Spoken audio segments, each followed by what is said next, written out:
Look at that. Already signed. That was literally less than 50 seconds. This is sync licensing, the absolute best way for music creators like us to actually make a living with our art. Brands, TV shows, video games, they all need our music and they're willing to pay thousands for it. But here's the problem. Landing that first sync deal always feels virtually impossible. You send out track after track after track and hear nothing back for weeks, maybe not at all. This video is going to change all of that. I'm going to show you how I got my music into 3 different libraries in under 50 seconds by using this platform that most people just don't know about. So you can stop wasting time and start landing deals. But before we start uploading anything on this platform, your music needs to be built for sync. It needs to sound expensive, mastered broadcast standards with maybe the flexibility needed for other media uses. If your track is not overly complex, hard to adapt, or too niche, it may easily get overlooked by sync reps who are searching for music that fits in their projects the easiest. Make sure before you start sending your songs off to this platform that they're clean, they're easily adaptable, and fits what the market is actually asking for. The platform I'm using today is called That Pitch. The first thing you're going to do after you sign up and make an account, go to the Add Music section, upload your track that's already mixed and mastered to broadcast standards. The platform allows you to get your music uploaded as quickly as possible without a bunch of extra features. All they care about is the music. The name of the track title, that's Birdie, non-exclusive. I want to make sure that it's open and available for as many people as possible. What does it actually sound like?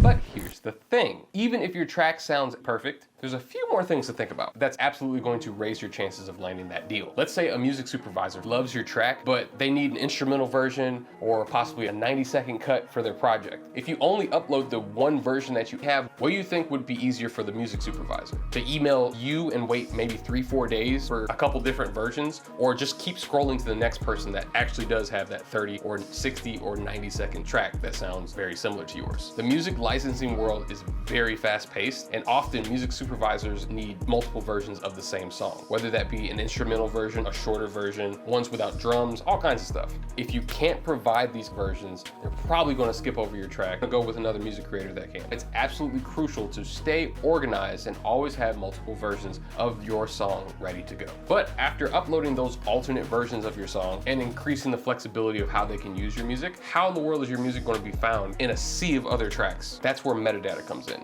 Imagine if your track is uploaded and it's a perfect fit for a brief that a music supervisor is looking for. But if your metadata isn't right, it could be completely invisible to the supervisor that's searching for it. Sync reps and music libraries rely on metadata to make sure that they can find the right tracks that fit their client's needs. If you skip this or do it incorrectly, your track won't even show up in the searches, no matter how good it is. It's vital to incorporate accurate metadata, whether that be the genre, mood, tempo, keywords, tags, stuff like that. This is the metadata section. We're going to put in the track title information. This is going to be non-exclusive only for now.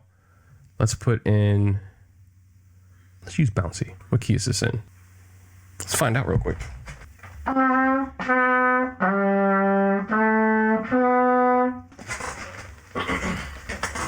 I think it's in the key of B. Let's say B minor.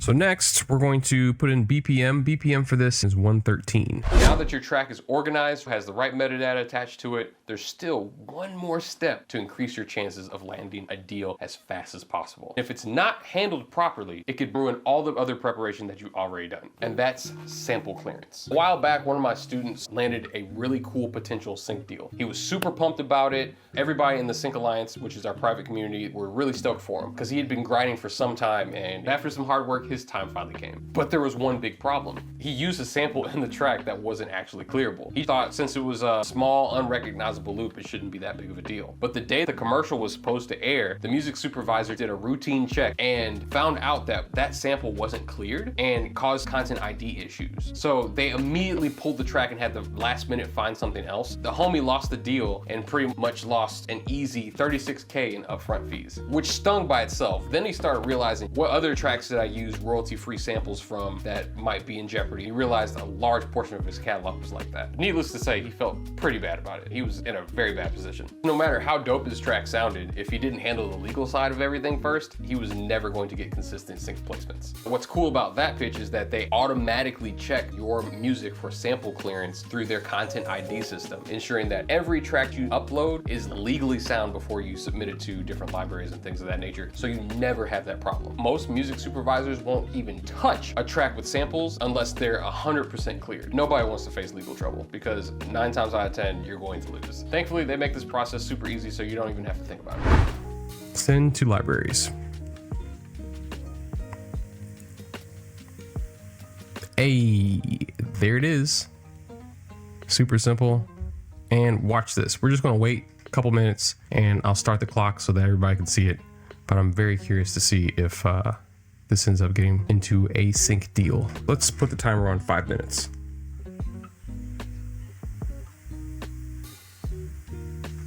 Starting now.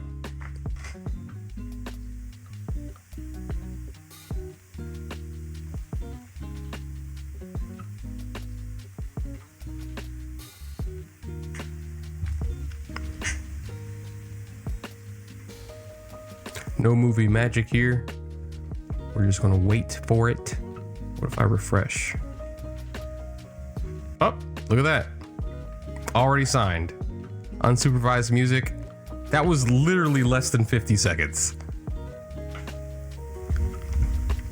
Yeah, that was literally 38 seconds. And as you can see here, we already got sync deals. Look at that. Sing along music group, Synchro. Boom. Easy. Now it's all just a matter of time. As you can see here, I got the green button here saying that it's cleared, which is extremely important. It's verifying that there's no content ID issues.